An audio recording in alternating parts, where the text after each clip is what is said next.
Hola, gravitones. Hoy hablamos de estados que nos pillan cerca de aquí, vamos, que nos contienen, capturan, vigilan y protegen como un oso adulto cuando te abraza fuerte. Y este es el caso del Estado español, más conocido como Reino de España. No es posible dedicar solo un programa a tan magna creación del hombre y de la divinidad, pero sí podemos centrarnos un poco en sus tramas y formas recientes. La expresión régimen del 78, que durante mucho tiempo solo había circulado en pequeños ámbitos republicanos y antifascistas, pasó a cobrar un cierto uso masivo con el giro austeritario, corrupto y represivo de las estructuras del Estado y de sus aparatos ideológicos en el periodo 2010-2018, aquí en este Reino de España. Más allá del pacto constitucional, formal y material entre la mayoría de las fuerzas económicas y políticas del Estado franquista y las fuerzas económicas y políticas de los nacionalismos vasco y catalán, por un lado, con la excepción de la izquierda abertzale y sus estructuras armadas, y las fuerzas políticas de la izquierda como el PSOE y el PC, que además este último controlaba una considerable fuerza sindical por el otro. Y aquí también hay una excepción, con la excepción del movimiento obrero autónomo y anarquista que fue pronto liquidado, y todo bajo la figura tan apaciguadora como ambivalente e impune de la monarquía borbónica elegida por Francisco Franco Bahamonde. Con todo eso, mucha gente se sigue preguntando qué es eso del régimen del 78. Hoy, cuando el citado régimen está poniendo fin al llamado ciclo progresista que comenzó en 2015 y que tiene al PSOE como actor fundamental de captura y neutralización, tenemos la oportunidad de abordar desde otro enfoque la cuestión del régimen del 78 y de cómo, cuándo y hasta qué punto ese régimen es capaz de desbaratar los impulsos de emancipación política y económica de las mayorías populares y sus contenidos de raza, clase y transgénero. Para ello contamos con la presencia de Pablo Elorduy, analista y redactor del Salto Diario, que acaba de publicar una crónica analítica de aquellos años con su libro El Estado Feroz, así como de nuestra Laura Arroyo y nuestra Montse Galcerán. En conversación con Pablo, Laura y Montse vamos a desgranar qué es eso que hemos combatido y seguimos combatiendo aquí en este reino de fango y violencia de los poderosos y qué podemos aprender para hacerle morder de veras el polvo cuando la ocasión se presente y que queremos, anhelamos, necesitamos que sea cercana. Vamos a ello.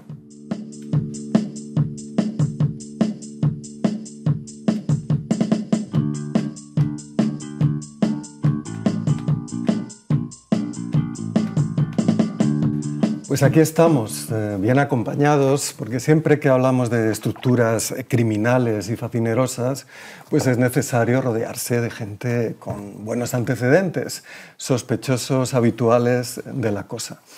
Y por eso, para hablar de este régimen del 78 en su versión Estado Feroz, pues tenemos a Pablo Elorduy, redactor del Salto y autor del libro que nos sirve hoy de base de esta discusión, quizás interminable, pero a la que es inevitable entrar, sobre esta versión represiva y reaccionaria del Estado del régimen del 78, y Laura Arroyo, directora del Tablero, una de las columnas vertebrales de este canal, comunicadora política, ensayista y analista. ¿Qué tal? Muchas gracias por invitarme, ¿todo bien? Aquí dispuesta a hablar de la ferocidad del Estado. Venga. Y Montserrat Galcerán, pues necesita siempre presentación porque es catedrática emérita y tienes algo en común con Juan Carlos de Borbón, filósofa, bueno, lo de catedrática no, lo de emérita. Filósofa, compañera en la producción de Centro de Gravedad Permanente y superviviente milagrosa del régimen del 78. Del régimen del 78 y de concejal disidente en el ayuntamiento de Manuela Carmena y Rita Maestre. Ya nos contarás cómo sobreviviste a eso. Incólume. Bueno, vamos a empezar el debate y, si os parece, voy a empezar con una cita del libro de Pablo. Porque la primera cuestión que surge es ¿qué es esto del Estado feroz?, ¿no? La cita es la siguiente: se ha producido el desenmascaramiento en las formas de intervención del Estado, revelando las reservas de coerción y fuerza, entre comillas, y dando por amortizadas las, comillas, máscaras de neutralidad e independencia con las que se cubren en tiempos de calma. La reacción ha venido especialmente de distancias que, aunque en sentido estricto no pueden ser calificadas de franquistas, fueron solo parcialmente depuradas tras la muerte de Francisco Franco. Los cuerpos policiales, la alta magistratura, la cúpula militar y los servicios secretos. En el libro, y esto lo saco del libro, habría que decir también, porque lo tratas, obviamente, los medios que llamamos del IBEX 35, las finanzas, las corporaciones del IBEX y lo que podemos llamar con pedantería francesa la noblesse d'État, ¿no? O sea, sí. los tecos y compañía, ¿no? Es decir, si te parece, Pablo, empezamos con este planteamiento, ¿no? El Estado feroz es una especie de Estado de partidos, ¿no? que decía Trevijano, el famoso Trevijano. García Trevijano, un Estado de partidos donde los partidos son el intermediario político, económico, fundamental, ¿no? entre los cuerpos del Estado y la sociedad, y por lo tanto la economía, etc., ¿no? Que hace referencia a Linz, ¿no? y a su teoría de la democratización, que es ciertamente muy relevante. Habría que añadir también toda esa escuela americana, ¿no? de Seymour Lipset, Francisco Javier Conde, ¿no? el gran teórico y fundador del Instituto de Estudios Políticos del franquismo, ¿no? en el CSIC y tal, que son los teóricos de algo que repite hoy todavía Jiménez Los Santos con el tema de la vivienda, ¿no? que es que si hay clase media, hay estabilidad, ¿no? Sí. Y lo que quiere la izquierda es destruir la clase media porque ahí es donde empieza la estabilidad, ¿no? Citas ese ¿no? che se non è vero e ben trovato ejemplo de la conversación entre Vernon Walters, el famoso y voluminoso general que abraza o que asiste al abrazo de Eisenhower y Franco cuando la primera visita a Eisenhower, un personaje fundamental en esa integración del Estado fascista en el sistema atlántico, ¿no? que dice que no teme usted qué va a pasar, ¿no? cuando el hecho biológico aparezca, y no tema. ¿Y por qué no hay que temer? Por el ejército, no, porque tenemos una sociedad de clases medias, ¿no? Es decir, esa idea de la modernización, que es la construcción de una clase media a través de los recursos del Estado para evitar la polarización, ¿no? Pero eso obviamente es indispensable desde el punto de vista de esa doctrina sin la integración atlántica, ¿no? Y aquí tú señalas que esta dimensión no se concibe sin la monarquía, ¿no?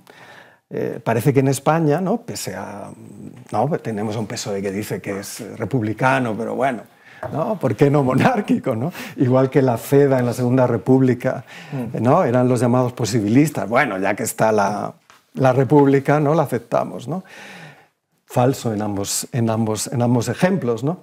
Pero parece que en España, ¿no? la monarquía, sin duda, no es una cuestión menor, es una clave de bóveda. ¿Por qué? Pues...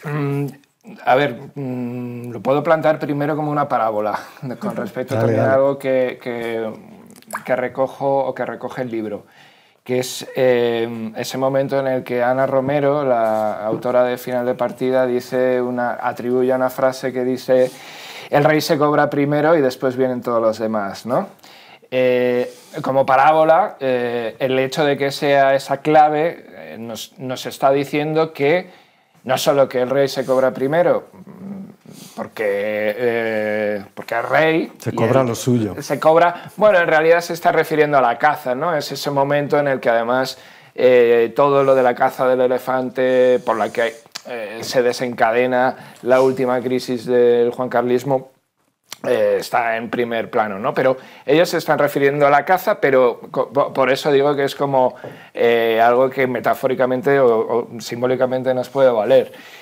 Él se cobra y después vienen todos los demás. Todos los demás son los que viven bajo el amparo, digamos, en este caso, de la corona. Y estamos hablando de IBEX. Con el caso de Juan Carlos ha sido fundamental, ¿no? En el momento en el que él se coloca como el primer embajador de la marca España, es cuando encuentra esa relegitimación más allá de la cuestión militar.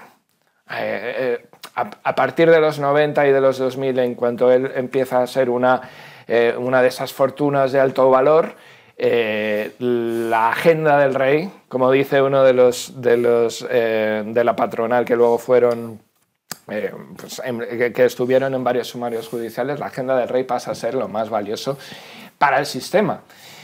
Y en ese sentido, claro, es clave de bóveda porque el poder, y sobre todo el poder del dinero, encuentra, digamos, esa justificación de el primero entre nosotros, el primer empresario.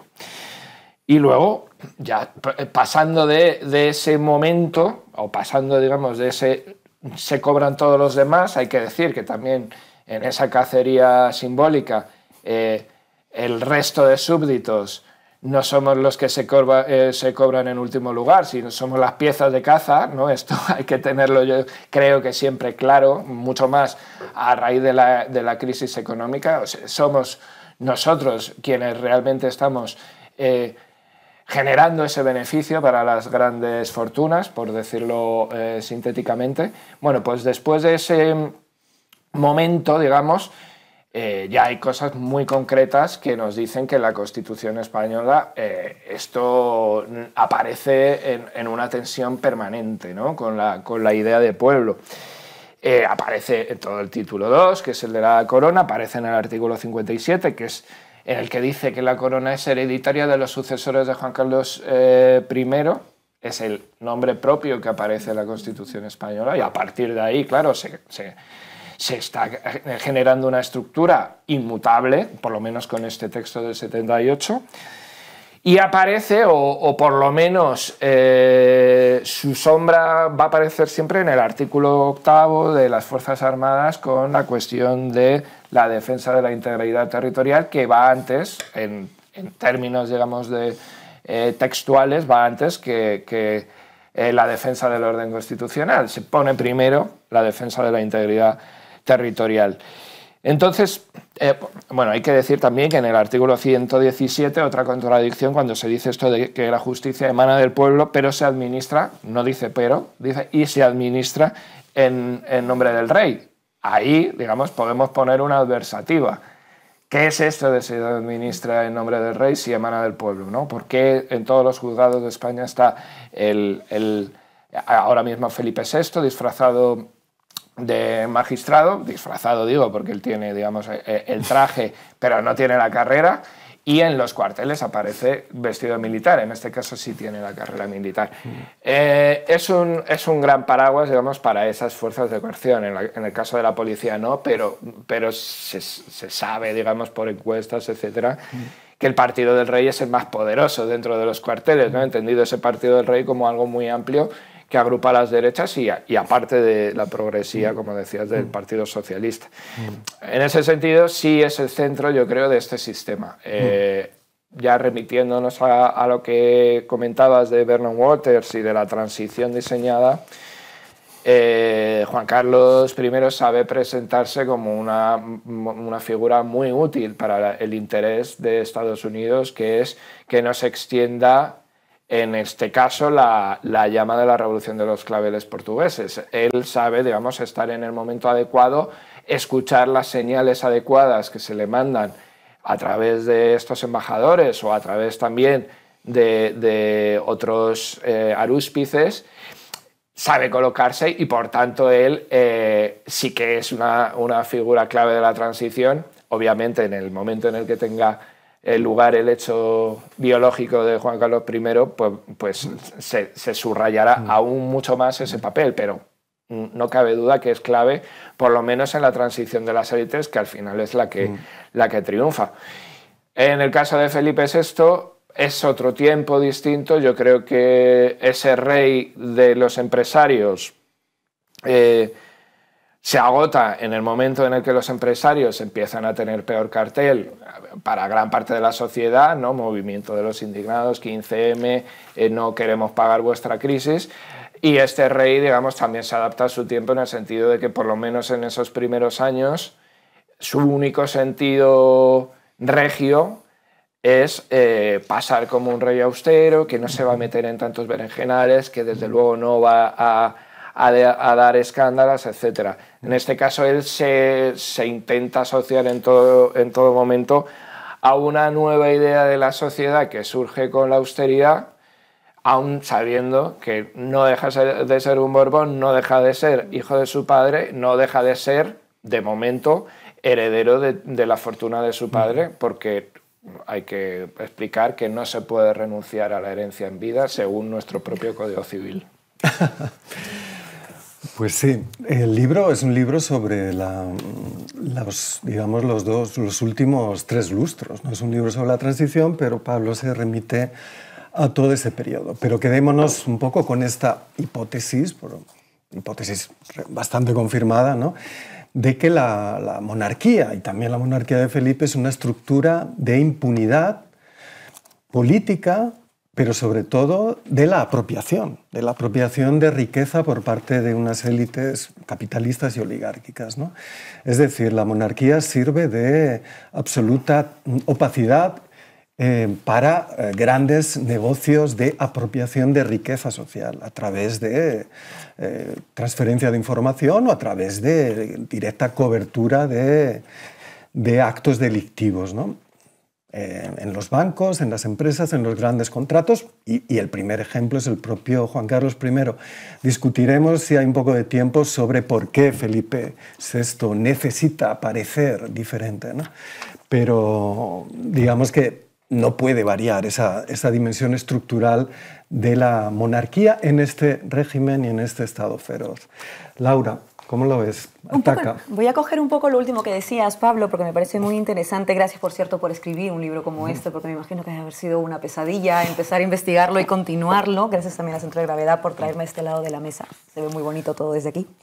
Y yo lo que te iba a preguntar, cogiendo un poco lo de Felipe VI, porque es verdad que entiendo esta diferencia de momento y cómo esto que planteas es un rey un poco distinto en la clave de a lo mejor de los empresarios, uno dinoi de cierto equipo, cambia con Felipe VI, pero también es verdad que Felipe VI tuvo un momento muy importante el 3 de octubre que de alguna forma nos recordó ese régimen del 78 muy pero muy vivo, no solamente atado y bien atado. Que yo creo que ahí está un tránsito importante en ese 3 de octubre, estoy hablando del 2017, con ese A por ellos, ¿no? Yo creo que ahí Felipe VI recuerda que todo aquello que no había querido ser, en el fondo siempre lo había sido.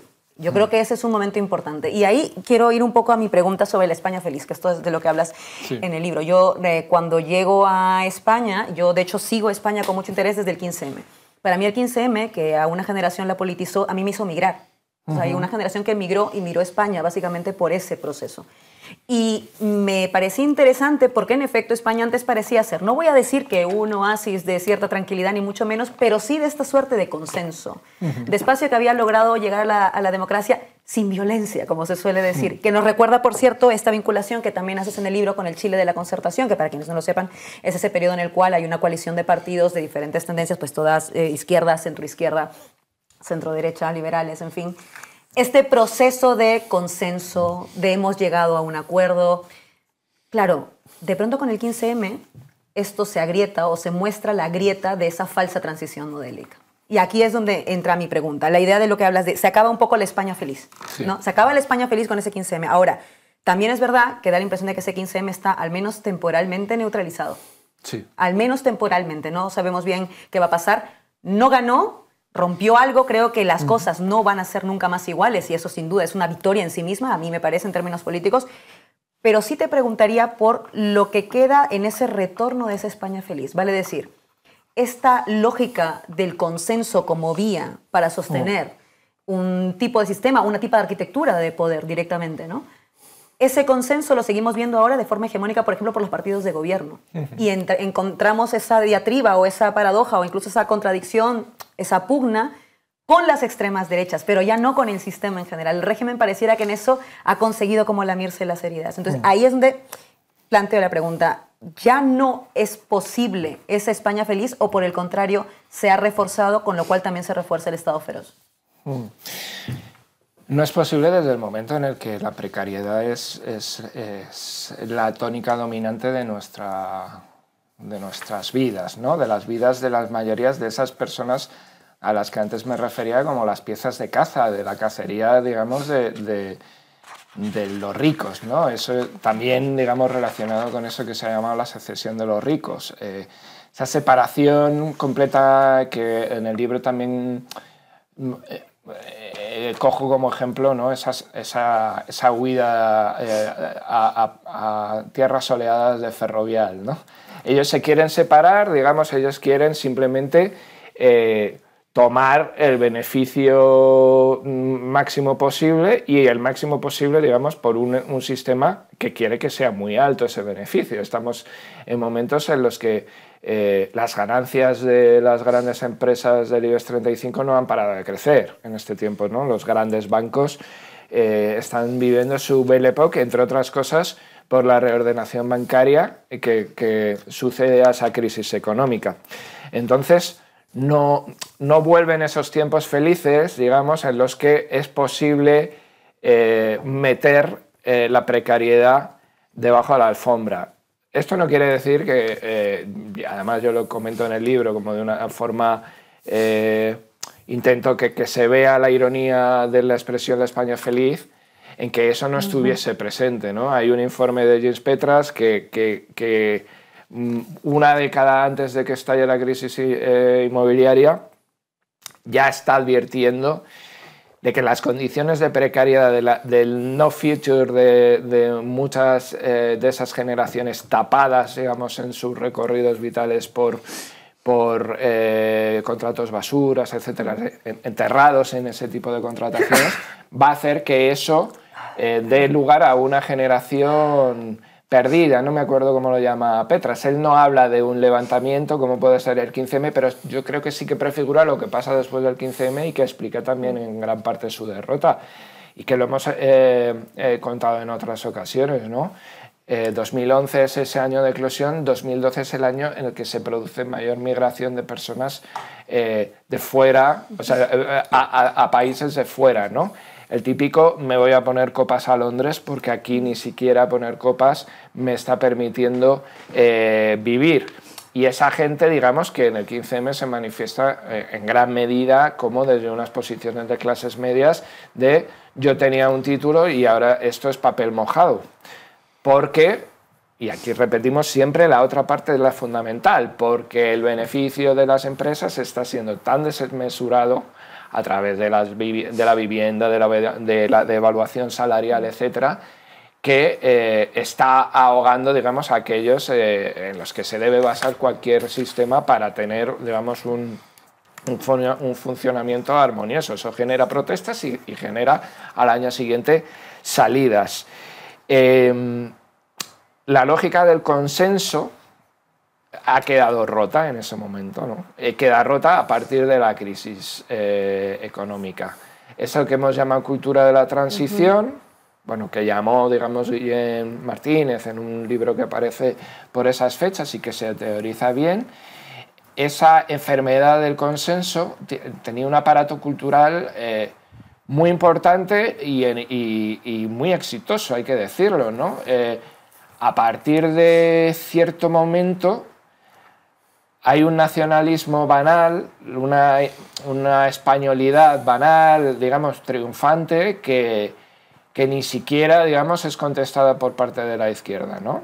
Me estoy refiriendo a la España de los éxitos deportivos, etcétera, que empieza a borrarle cierta carga de profundidad a la rojigualda, ¿no? a la bandera y a esos símbolos de la transición.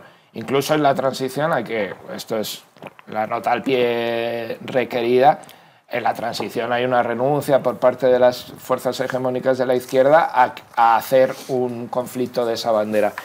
Pero ese nacionalismo banal obviamente no sirve. ¿A ti de qué te sirve que España, la selección española de fútbol gane el Mundial si estás en la mierda económica, ¿no? Si estás con curros precarios, si te tienes que ir de tu ciudad, si no te tienes que ir de tu barrio dentro de tu ciudad, etc.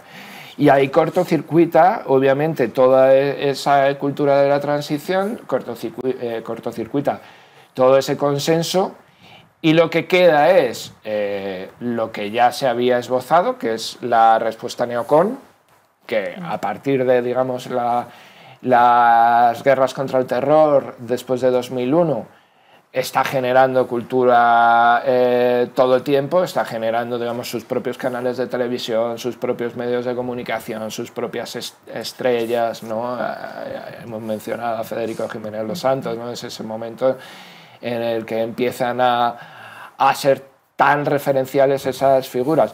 Y lo que sustituye a la cultura de la transición, pues todavía no se ve bien qué es, ¿no? Desde luego siempre hay una cultura progre, que yo creo que es en la que se encarna este último gobierno de coalición, ya por responder a una de las partes de tu pregunta, una cultura progre que sí que hace del consenso una fortaleza, este rollo de tenemos el culo de hierro, nunca nos levantamos de una mesa de negociación, ¿no? Que se ve con Manuela Carmena en el Ayuntamiento de Madrid también, que no obedece tampoco una realidad, porque cuando en una mesa de negociación hay una posición de fuerza, que es la oligárquica o la patronal, tan instaurada, realmente no levantarse no es un valor en sí mismo.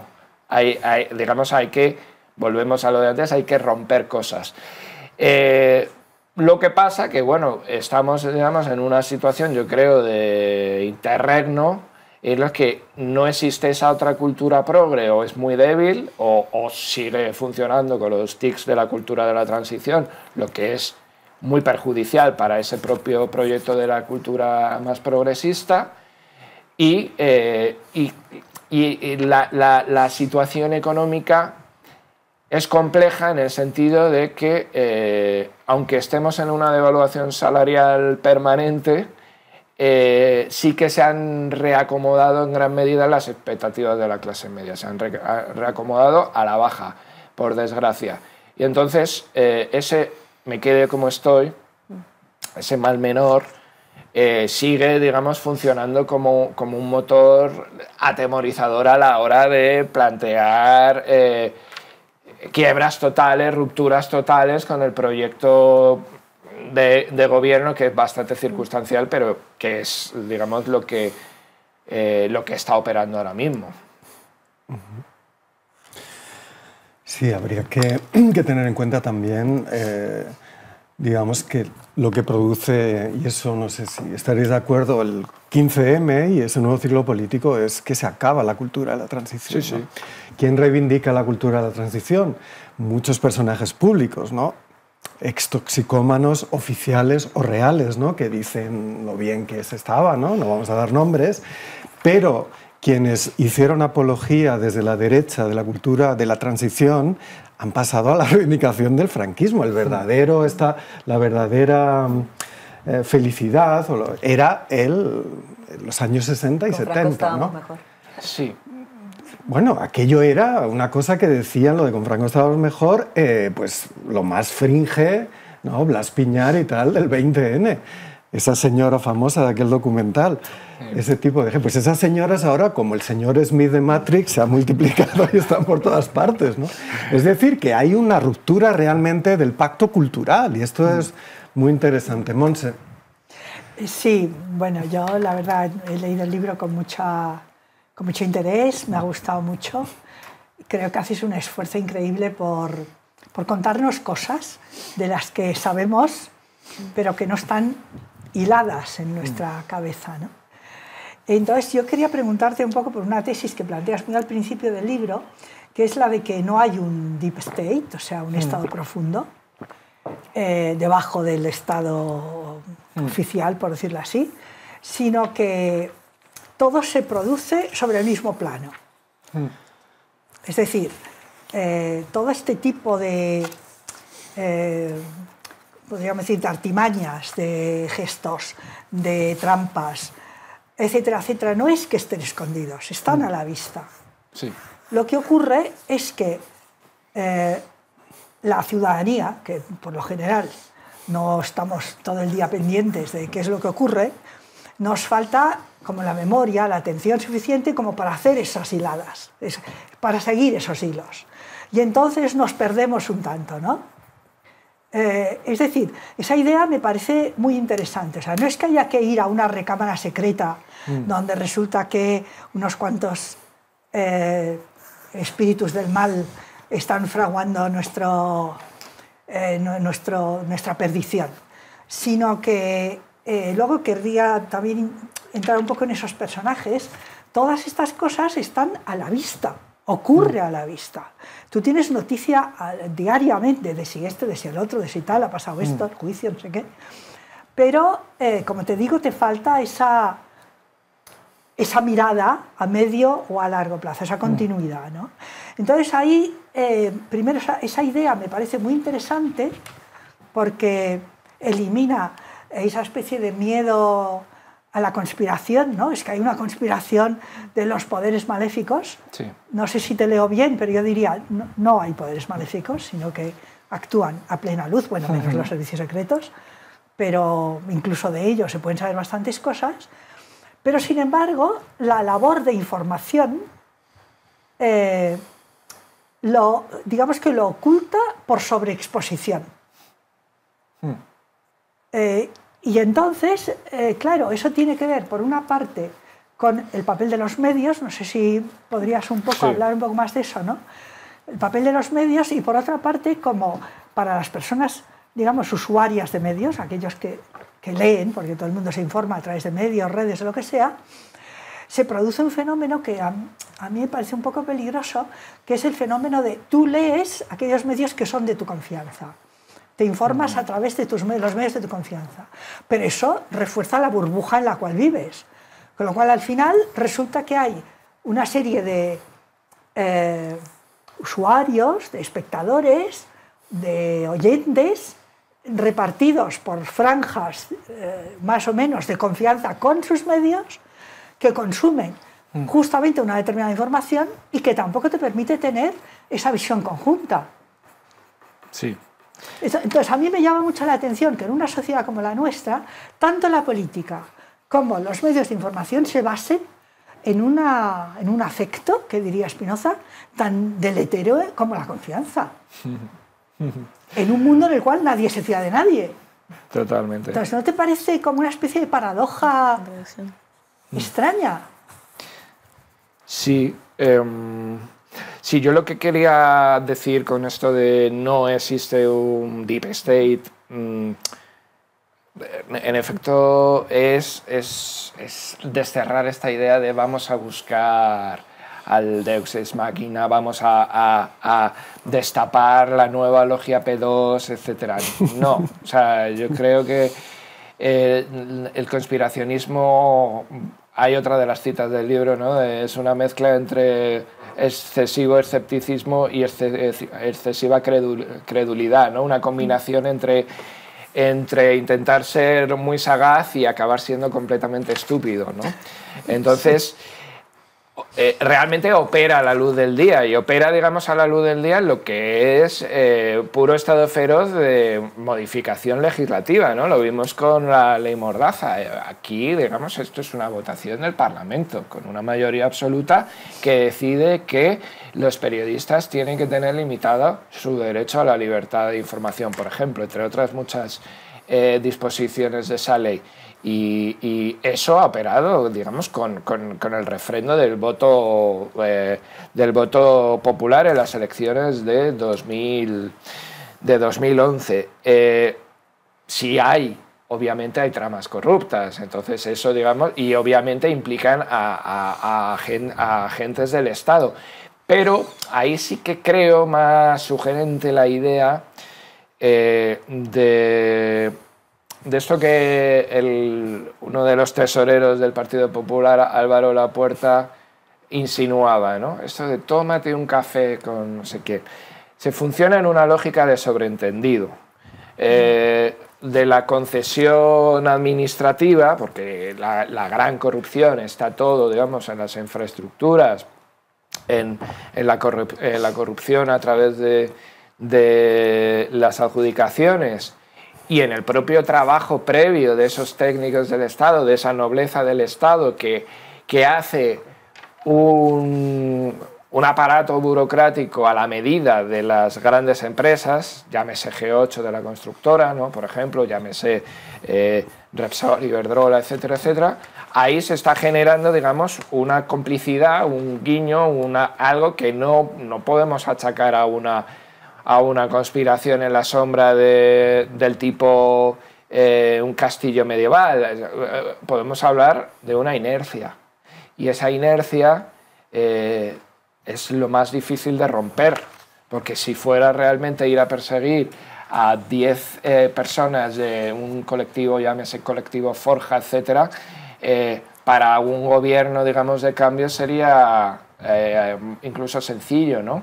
Pero cuando estamos hablando de inercias, de unos aparatos de intereses que funcionan perfectamente lubricados, perfectamente conscientes de la importancia de las elecciones generales para desarrollar una legitimidad en torno a eso, o en el caso de la Comunidad de Madrid, la importancia, digamos, del momento en el que tienen que dar el zarpazo, no sé, llámese tamallazo, ¿no? Cuando tienen esa conciencia, tienen, digamos, ese poder de actuación a la que es muy difícil llegar cuando ni siquiera tienes esa conciencia. En ese sentido, yo creo que el libro puede ayudar para próximas experiencias, decir, bueno, tengo la conciencia de que hay cosas que obedecen a ese tipo de inercias. Y uno de ellos, obviamente, es el entender bien cuál es el papel de los medios de comunicación. Y ahí es cierto que yo no me he podido explayar, digamos, en el capítulo de los medios, aunque los medios obviamente aparecen en todo momento, tanto para la exposición, digamos, del plan de cachiporrazos en el 1 de octubre, como para todo lo que tiene que ver con lawfare, con pisar el cuello de Podemos, pisar, digamos, las opciones de los líderes del procés en determinado momento, etc. Ahí, digamos, sin el papel de los medios no entenderíamos nada. Medios que además ahora ya retroalimentándose con la economía digital han generado burbujas aún más herméticas, ¿no? ¿Por qué? Primero, porque hay una multiplicidad, porque, como dices, hay una sobreexposición tal que a través de algoritmos tú puedes, digamos, entrar en un embudo y no salir de ahí, de un catálogo de ideas muy prefijadas, y luego porque la propia conversación puede ser adulterada, ¿no? Y entonces puedes pensar que hay más gente ahí de la que realmente hay, ¿no? A través de bots, etcétera. Para mí es más importante lo primero, obviamente. Aunque haya herramientas digitales como bots, etcétera, el problema no es tanto la adulteración como el entendimiento de la audiencia. Y al entender la audiencia, un medio de comunicación tóxico puede conseguirlo todo, ¿no? Voy a poner un ejemplo, ¿no? Esta idea de que hay un golpe de Estado todas las semanas, ¿no? Que Pedro Sánchez lleva a cabo un golpe de Estado en cuanto toca, pues ahora con el tema de la Fiscalía, con Begoña Gómez, etc. Cuando toca algo, Pedro Sánchez comete un golpe de Estado y, sin embargo, claro, alguien que no tenga esa confianza en los medios dice, pero un momento, si hay un golpe de Estado, ¿por qué tiene BBVA estos beneficios? Realmente, si estuviésemos en un proceso, digamos, de acumulación de poder así, ¿seguiría todo como hasta ahora? Yeah. Y entonces ahí sí que los medios están contribuyendo a eso que hablaba al principio de la respuesta, de la dualidad tan perniciosa entre el completo escepticismo y la credulidad más estúpida, ¿no? O sea, como es ese momento en el que se conecta, digamos, ni siquiera es una conciencia crítica, sino, digamos, un cabreo reconducido a la conspiración o a las teorías de la conspiración o en versiones más suaves a la permanente puesta en duda, digamos, de los datos, de los hechos, ¿no? Con la credulidad de yo sí que me he situado bien y entonces como yo ya me he situado bien no tengo ninguna necesidad de cambiar. Eso, digamos, los medios lo generan en todo momento. De hecho, para un medio ahora mismo el reto es intentar salir de eso, porque te enajenas parte de tu público. Si reconoces un error o si reconoces, digamos, en algunos momentos pues que la situación es más compleja de lo que la audiencia quiere. Lo más difícil es generar esas audiencias críticas que saben, digamos, tirarte las solapas cuando estás haciéndolo mal como medio de comunicación y al mismo tiempo son conscientes de la fragilidad de los medios que intentan salirse de esas dinámicas de hinchada futbolera, ¿no? Sí, yo querría hablar de una cuestión que planteas en el libro, que es porque citas a Poulantzas, a su trabajo sobre precisamente el Estado como condensación de una relación de fuerzas entre clases dentro del Estado, entendido como Estado ampliado, y Bob Jessop, ¿no? Que digamos formaliza eso mucho más como lo que él llama la concepción estratégico-relacional o interpretación estratégico-relacional del Estado. Es decir, el Estado es instituciones, es aparatos, ¿no? Y luego también son bandas, bandas de todo tipo. La banda de Villarejo, la banda de los de González, la banda, pero que se formalizan en estructuras. Eso indica una cosa. Primero, que hay unos límites, ¿no? A ese juego de relaciones de fuerza. No pueden entrar actores que ponen en cuestión fundamentos de esa relación, como por ejemplo Podemos o el independentismo, donde estaba un señor de derechas de toda la vida, como Artur Mas, ¿no? Que de repente pues dice, bueno, pues yo voy a seguir aquí, sea como sea, y me subo a este carro. O un partido pues, tan de la transición, paradójicamente, como había sido Esquerra Republicana con Tarradellas, ¿no? Pese a su pasado republicano. Igual que el PSOE tenía un pasado republicano y de la guerra civil, pero es fundamental, ¿no? Y quiero ir precisamente a esta cuestión del PSOE, ¿no? Hablabas hace un momento de que todo el mundo piensa que, todo el mundo dice que hay un golpe de Estado, está el otro dando un golpe de Estado, ¿no? Y eso nos habla, por un lado, de que cuando estás dentro del Estado, el Estado son los otros, ¿no? Sí. Quiero decir, yo soy una víctima, ¿no? de estos poderes, y te lo puede decir hasta Marlaska. Sí. ¿Verdad? Hay una lógica fantasmática de todo esto, porque la realidad es que hay un pluralismo de apropiación, de captura, ¿no? Y de echar conjuntamente, como matones de discoteca, fuera del local a todos los que no tienen pase, ¿no? Pero violentamente. El caso de... recordemos, de Podemos, pero también de todas las fuerzas sociales y movimientos sindicales, políticos que tocan demasiado las narices, ¿no? Y aquí, perdón por extenderme, la cuestión del PSOE es fundamental, ¿no? Es decir, desde el 2004, pero siempre el papel de la derecha ha sido un aprendizaje, ¿no? Pero sobre todo un aprendizaje de modelos de reacción, ¿no? Y el partido sensible, junto con su aparato ideológico, que era Prisa y ahora es varios, ¿no? Es el diario.es, no me quiero meter con gente. Pero el PSOE es el que aprende de la subversión para neutralizarla, ¿no?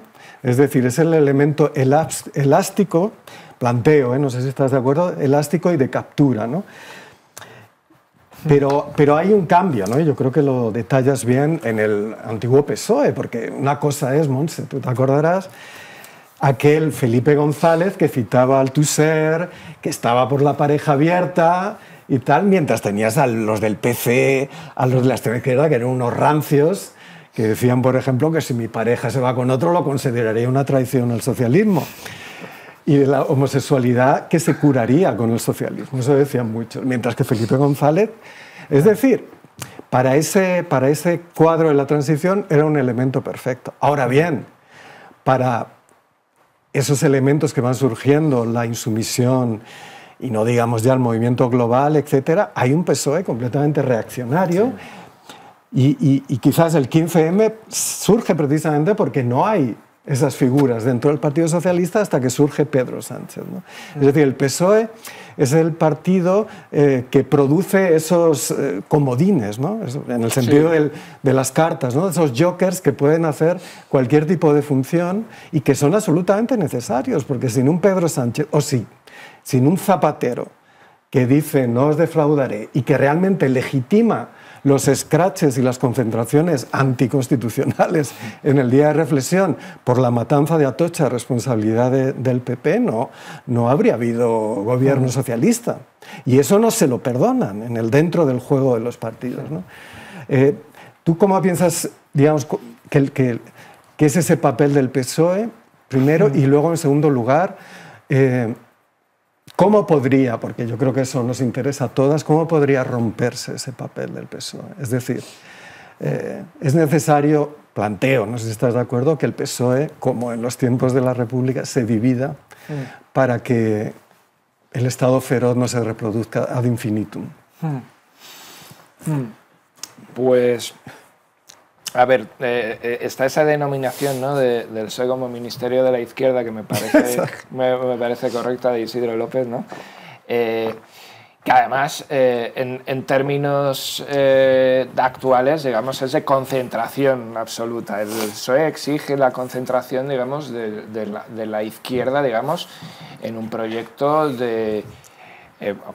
completamente, no voy a decir mesiánico, pero con esa idea de que Pedro Sánchez tiene que ser una vocación de la izquierda, ni siquiera una persona, ¿no? Es algo de quiero creer también en parte, digamos, quiero creer que esto no va a ser todo en una legislatura, ¿no? O sea, que este periodo, digamos, de gobiernos de coaliciones no va a ser todo lo que se ha conseguido de transformación, porque corremos el riesgo cierto, también pasó con Zapatero, ¿no?, que al final de la segunda legislatura se dijo, esto ha sido todo, realmente esto ha sido lo que ha cambiado. Entonces, ese papel, digamos, lo juega, pero a la vez, es verdad, como dices, es una tendencia elástica. El PSOE garantiza ser un partido del orden, y así lo lleva haciendo desde la transición, ¿no? Felipe González garantiza ser orden con respecto a las demandas de Cataluña y el País Vasco en una entrevista que tiene con Casinello y con la gente del SECED, ¿no? Y luego garantiza el orden en la calle, llegando, digamos, al límite de la ley Corcuera, de la patada a la puerta, la primera ley de seguridad ciudadana del Partido Socialista, que luego se reformó, pero que ya daba, digamos, esas pistas. Episodios como lo de Reynosa, todas las hostias que se dieron en la reconversión, claro, eso es el Partido Socialista de Felipe que en efecto tiene una segunda oportunidad con el zapaterismo o con Zapatero, porque Zapatero surge, digamos, de un movimiento, o surge de un momento, mejor dicho, en el que se está poniendo en cuestión, incluso aunque no se supiera, la lógica de la guerra contra el terror, ¿no? Los atentados de Madrid, digamos, obedecen a esa... es un intento de desescalada de todas las tendencias autoritarias. Claro, él nace con eso y en ese sentido, digamos, incrustado en el sistema, ¿no? o en la posición global o de España en el plano internacional, él es contracultural de alguna manera con respecto a por lo menos al eje atlántico. Yo creo que lo de Sánchez, obviamente tiene dos vidas, ¿no? Es una especie de redivivo que a partir de su vuelta a España en un Opel Kadett, no me acuerdo cuál era el modelo del coche, pero vamos, esa vuelta que se da cuando él es defenestrado por parte del Partido del Orden dentro del Partido Socialista, nadie apuesta que vaya a poder formar su propia banda. De hecho, nadie había fomentado, digamos, que su banda fuese realmente poderosa. Los Hernando, etcétera. De hecho, Antonio Hernando pues, se separa de esa banda en el momento clave. Y él lo consigue. Él consigue con el resultado que yo creo que en cierta forma también en el libro comento que tiene Podemos, aunque sea involuntariamente, de que algo nacido de la desestabilización o para la desestabilización, mejor dicho, de la desestabilización, sirve para estabilizar. Porque Pedro Sánchez era la única solución posible para un PSOE. Como digamos, si queremos, a la reducción de agencia de colocación, pero digamos, como partido de gobierno, un Pedro Sánchez era la única solución. Lo otro, digamos, estaba agotado en sí mismo porque se había puesto en crisis ese ministerio de la izquierda. Ese papel, digamos, de nos juntas a todos aunque no nos gustes, ¿no? Y él consigue esa labor de estabilización, lo ha conseguido, pero claro, a costa de, o digamos con el peaje de que la banda o que las bandas del Estado profundo, del Estado coercitivo, no desaparezcan, porque ahí está Margarita Robles en defensa, ahí está Fernando Grande Marlaska, ¿no? El juez más amonestado por el Tribunal de Justicia Europeo por supuestos casos de, bueno, por condenas de tortura durante su vigilancia, ¿no? Y ahí está, digamos, de alguna forma más errática en los ministerios de Exteriores, pero ahí está el ejemplo de Arantxa González Laya. En el momento en el que se desvía de ese momento partido de orden, aparece, digamos, desaparece completamente de la escena para poner a alguien como José Manuel Álvarez. Bueno, el Ministerio de Exteriores también hay que decir que es uno de los más, vamos, es una de las 4 columnas sobre las que se sitúa un gobierno en este momento, digamos, de Estado feroz. Aparece Álvarez, que es alguien pues, con el consenso de Washington tatuado, ¿no? en el cerebro. Entonces Sánchez ha tenido eso, ¿no? La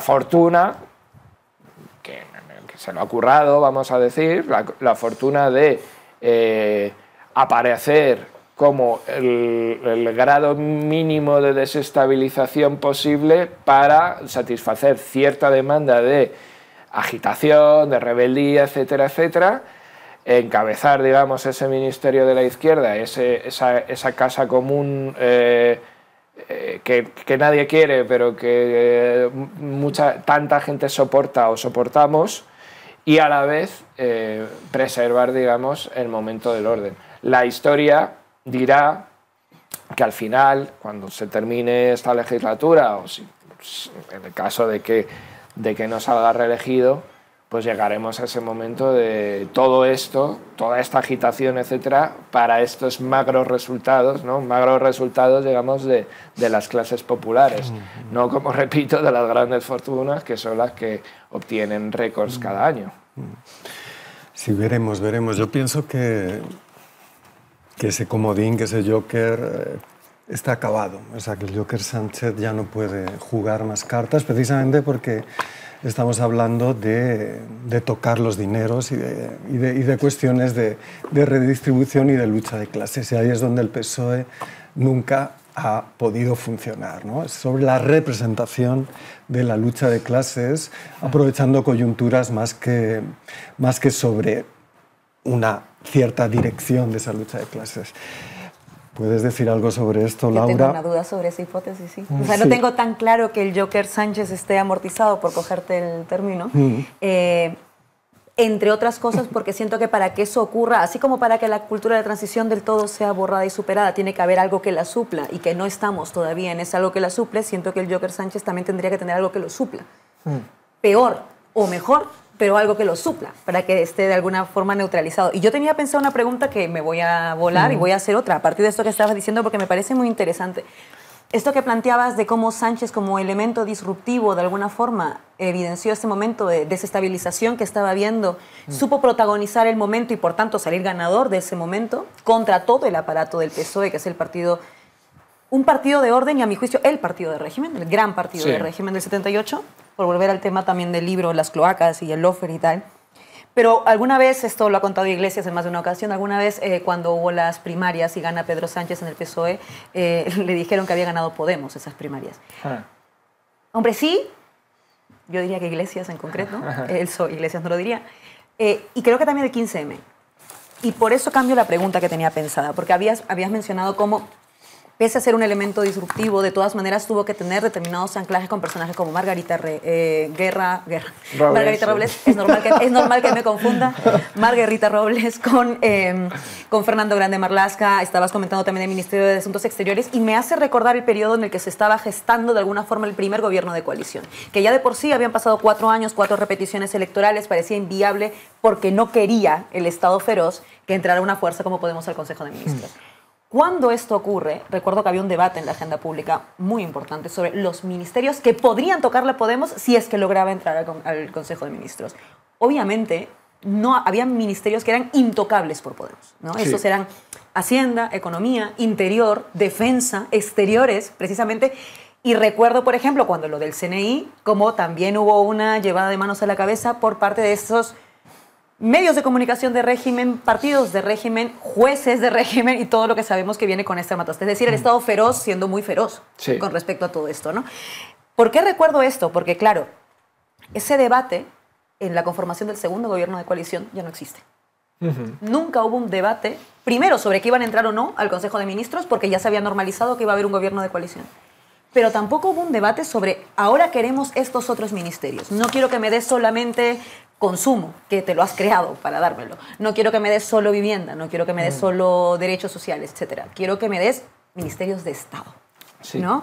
Que supone dejar entrar en la ferocidad del Estado a esos elementos que más bien son lo opuesto, que son lo que provocan también que ese Estado feroz se mantenga. Aquí viene la pregunta que me acaba de sacar de la manga, pero es que pensaba en todo esto, y es, el papel de las izquierdas con respecto a esto es hasta qué punto ha quedado en evidencia en este proceso que tenemos de 2 gobiernos de coaliciones con estas fuerzas que mal se llaman a la izquierda del PSOE, porque además yo creo que hay una gran diferencia entre Sumar y Podemos, creo que no es extraño para nadie que me oye. ¿Hasta qué punto se han mostrado las limitaciones de poder, cuando menos, reconfigurar, si no eliminar, pero yo diría reconfigurar o transformar parte del Estado feroz desde dentro de la arquitectura del Estado feroz? Porque esa pregunta además viene con la otra trampa. Es imposible no entrar al Estado feroz si quieres tomar posiciones de gobierno y posiciones de Estado, pero es imposible hacerlo precisamente porque es un Estado feroz que te expulsa constantemente. Es decir, hasta qué punto nunca eres uno de ellos y por lo mismo nunca vas a poder acabar con ese tipo de ferocidad. Es la pregunta del millón, ¿no? Yo creo que aquí la clave es pensar en qué tipo de coalición de gobierno tiene que ser coalición, porque yo creo que es una idea que tiene que ser compartida por varios sectores, qué tipo de coalición podría empezar a desmontar ese aparato y actuando desde distintos flancos. Realmente todo ha sido tan precario para esas fuerzas a la izquierda de la izquierda del PSOE, no solo en el Congreso de los Diputados o en el Gobierno, ¿no? Sino también en los ayuntamientos, etcétera. Todo, digamos, ha sido tan frágil, incluso sus propias alianzas internas, incluso el propio para qué, ¿no? Esa pregunta de para qué estamos haciendo esto ha sido tan, no sé si improvisado, pero sobre todo precario, que yo creo que esa pregunta ni se la ha llegado a hacer mucha gente, ¿no? Y esto es una parte del aprendizaje que tenemos que evitar que sea un desaprendizaje. O sea, tenemos que conseguir, digamos, que de toda esta experiencia salga aunque no tengamos una hoja de ruta, por lo menos tengamos claro qué ha pasado, de dónde nos han venido los golpes, ¿no? Ese nos siguen pegando abajo, ¿no? de Charly García.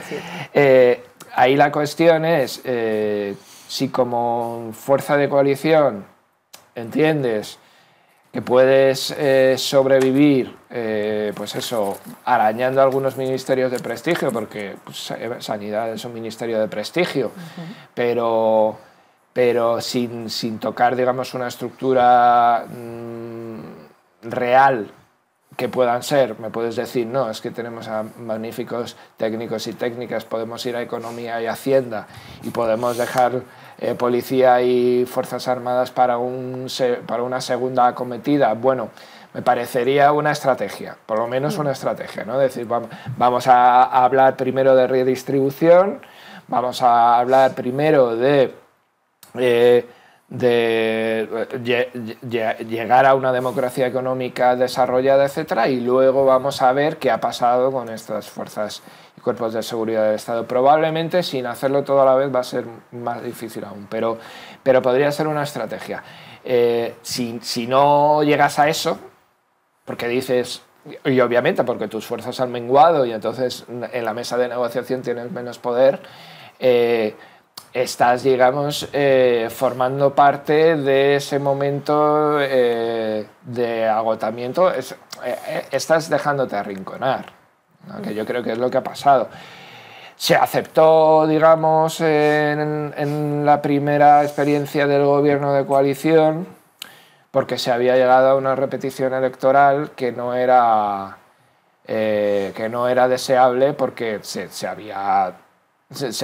de alguna manera el Partido Popular se había reforzado, ¿no? Hay quien dice que porque todas las tendencias que estamos viviendo ahora de repliegue, etcétera, ya se habían mostrado con el Brexit y que los humores sociales se estaban cambiando y no se había conseguido detectar, ¿no? O no se había conseguido detectar en el poco tiempo que te da para preparar unas segundas elecciones, ¿no? En tan corto periodo de tiempo.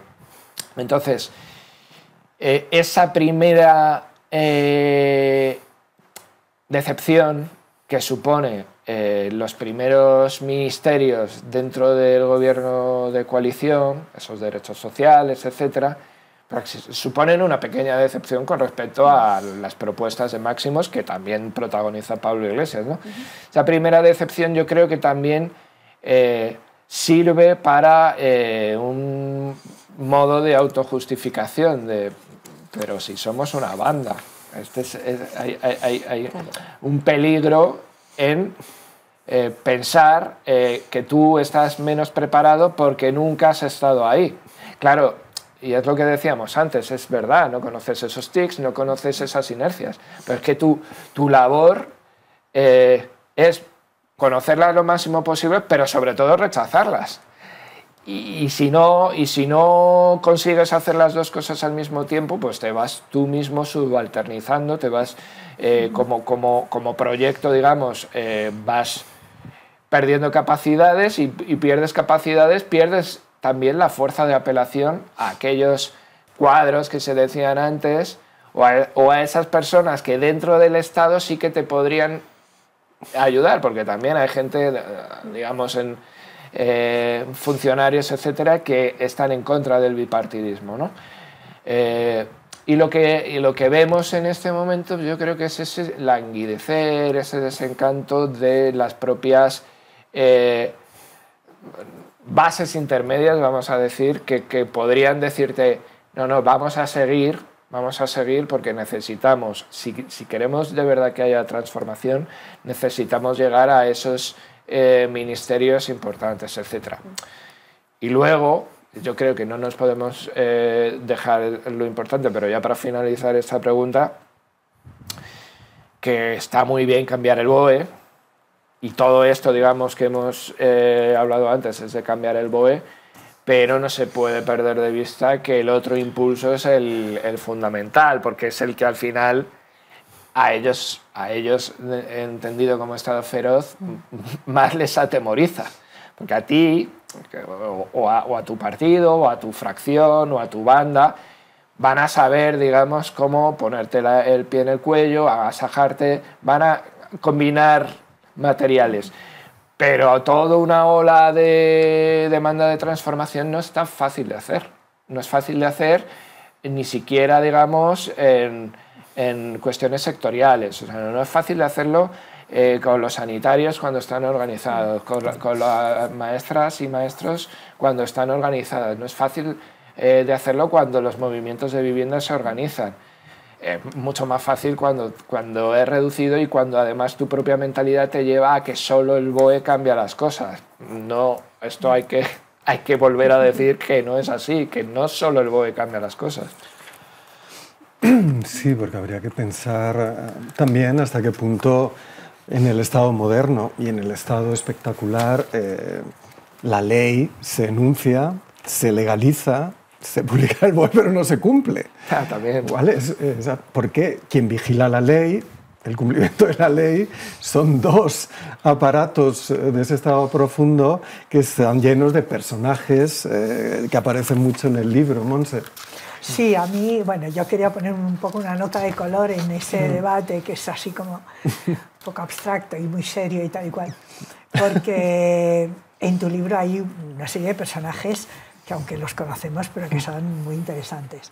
Por ejemplo, los hermanos estos Pérez de los Cobos, Francisco y Diego, ¿no? Sí. Uno que es juez y magistrado y que llega a ser presidente del Tribunal Constitucional, y el otro que es coronel de la Guardia Civil y que está directamente implicado en la represión en Cataluña, etcétera, ¿no? Mando operativo de la operación Copérnico, que los nombres también no tienen desperdicio, porque Operación Copérnico, no sé, Copérnico descubrió ¿no? las órbitas de los planetas. Entonces, ¿qué planeta han descubierto estos señores? Pero bueno, luego, por ejemplo, personajes como Rodríguez Galindo, del cual cuentas algunas anécdotas, la verdad es que escalofriantes. García Castellón, el eximio juez García Castellón. Bueno, Villarejo y Verales, porque, ¿no? Como Deutschland y Verales, porque claro, Villarejo tiene un pasado detrás que, madre mía, ¿no? Entonces, más allá de la crónica negra y del el gusto que te da también un poco, sí querría, por una parte, ¿qué nos dicen estos personajes? Si nos podrías añadir algún dato más sobre, aunque sea un poco en salseo de estos tipos de personajes. Y claro, también ahí hay una pregunta. ¿Ellos son meros portadores de ese estado feroz?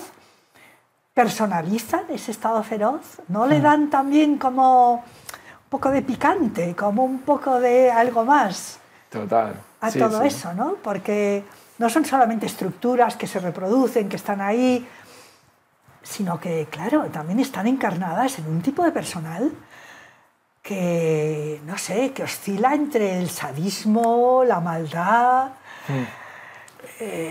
a veces cierta, no sé cómo decirte, como inoperancia, ¿no? Petulancia incluso, de yo sé demasiado como para que me dejen caer. Sí. Tú sí eres un poco cierto pintamonas. No sé, me gustaría que nos añadieras un poco. Sí, a ver, yo los personajes en realidad los cojo siempre un poco como vehículos para intentar contar algo de una manera sencilla, ¿no? O sea, el Diego Pérez de los Cobos me sirve para el 1 de octubre por este momento, por ejemplo, en el que él se desentiende del operativo y dice, estoy harto de todo, lo estoy poniendo en su boca, ¿no? Pero vamos, que él realmente no estaba ahí, digamos, para estar hablando con Trapero de cómo hacerlo mejor o peor, y de lo que queda de todo eso al final son las hostias, ¿no? Del 1 de octubre lo que queda es las imágenes que además llaman mucho la atención en la Unión Europea, y es por lo que hay un cierto... hay más síntomas de derrota del Estado, por lo menos en su tipo de planteamiento como diplomático con respecto a la Unión Europea, no como Estado coercitivo, que en eso funciona de lujo. En el caso de Francisco Pérez de los Cobos, pues lo que veo ahí es sobre todo ese increchendo de la tensión contra Cataluña y esa idea de salvar a la patria, y además también me gusta bastante como el hecho de que lo haga con con aforismos, etc. Es que tú te imaginas una cena de Navidad con esos dos personajes Sí. hablando de, oye, ¿y el dispositivo de la Operación Copérnico? No, porque en el Tribunal Constitucional va... O sea, es como de película de Berlanga. Sí, todo tiene ese toque. Bueno, Villarejo, digamos, tiene el toque que siempre hablamos de él, ¿no? O sea, como ese rollo un poco entre Anacleto, figura de la transición y figura siniestra, clarísimamente, ¿no? Luego hay un personaje que yo creo que es un poco inevitable siempre referirse a él con este modo de continuidad, que es Rodolfo Martín Villa, ¿no? Porque es el que está en las bodas, o sea, realmente al final acaba siendo el que está en las bodas, ¿no? El que está en ese pacto de Caja Madrid que tanto dice, ¿no? entre las fuerzas izquierdas y derechas del régimen, incluyendo en este caso a Comisiones y Izquierda Unida, ¿no? En uno de los momentos, digamos, más tristes de su historia, ¿no? Vamos a decir. Y ahí está Martín Villa luego en las bodas de la hija de Blesa, etcétera, etcétera. Bueno, ¿no? y el suicidio de Blesa. El suicidio de Blesa también es un momento, yo creo que para hacer la novela era claro que tenía que estar ahí, ¿no? Ese momento. Como digo, son personajes que luego también en la segunda parte del libro, que intenta ser menos de tesina o menos, digamos, abstracta, como decías, y más de poner, digamos, un poco más de foco periodístico sobre la historia reciente, aparecen más, ¿no? Yo creo que este tipo de personajes. A mí hay uno que me gusta mucho, ya con esto termino, que es Victoria Álvarez, que es esta que enrolan, digamos, dentro de la trama Operación Cataluña, etcétera, contra los Pujol, que ella dice en un momento dado, si yo fuera mujer estaría sentada en el IBEX y en cambio, o sea, si no fuera mujer, si yo fuera un hombre estaría sentada en el IBEX y en cambio estoy aquí haciendo un crowdfunding, que es lo que sería, digamos, el resumen, porque yo no empatizo con estos personajes, no los utilizo ni para empatizar ni para fascinarme, pero ahí sí que veo un poco este momento de Victoria, tienes razón, si tú fueras un tío y te hubieras metido en Ciudadanos y estarías tal, y en cambio te has quedado, digamos, más sola que la una, ¿no? Pues tenemos que ir terminando, somos unos brasas, es principal responsabilidad mía. Y te voy a hacer una última pregunta, que obviamente da para otro programa, así que es como, digamos, que dispares al aire a un plato, ¿no? Venga. A ver si... que es justamente después de haber hecho el libro, que es una reconstrucción de esos años que hemos vivido, desde el 15M al menos, el Estado feroz, es decir, esta configuración actual del Estado español, es reformable, en el sentido como ha sucedido históricamente, por ejemplo, con la primera restauración, ha de ser una combinación de sufragio y revuelta. ¿Cómo lo ves? En cualquier caso hay que intentarlo, ¿no? Hay que intentar, no sé si comenzar por la reforma y transformarlo completamente o transformarlo... Pero la reforma se ha intentado, ¿no? No, por eso. O sea, se ha intentado al menos, digamos, en 3 momentos clave, ¿no? La Primera República, la Segunda República y la transición, en la que también, digamos, hay un interregno de fuerzas empujando para que se dé esta transformación. Aunque no haya habido una Tercera República en la transición, no podemos dejar de consignar todas esas fuerzas que se movieron. Y en cierta medida también en el 15M se ha intentado. Yo creo que son oleadas y las próximas oleadas, pues a lo que aspiro, a lo que debemos aspirar es a que nos pillen mejor preparados.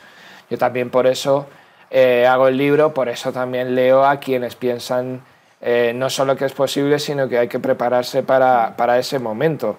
Es ciertamente voluntarista por nuestra parte.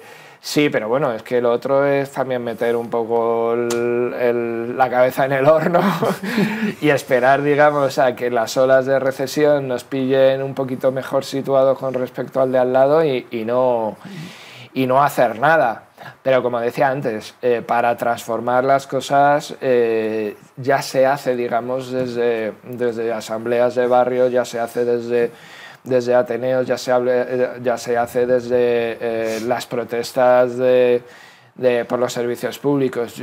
No es que nos tengamos, digamos, que inventar nada en el repertorio, sino simplemente que tenemos que coordinar luchas y que tener en cuenta que posiblemente no tengamos que esperar un día de la revuelta en el que todo cambie, sino estudiarlo todo para saber cuando lleguen esos días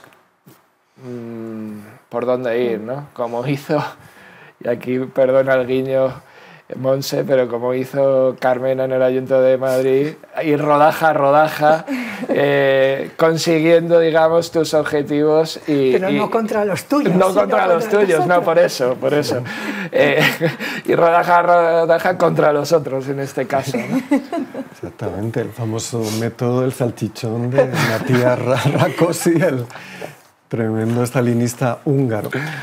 Pues bueno, no tenemos más remedio que dejarlo aquí. Yo soy un brasas y me tiraría aquí 3 horas, pero nos van a echar del estudio.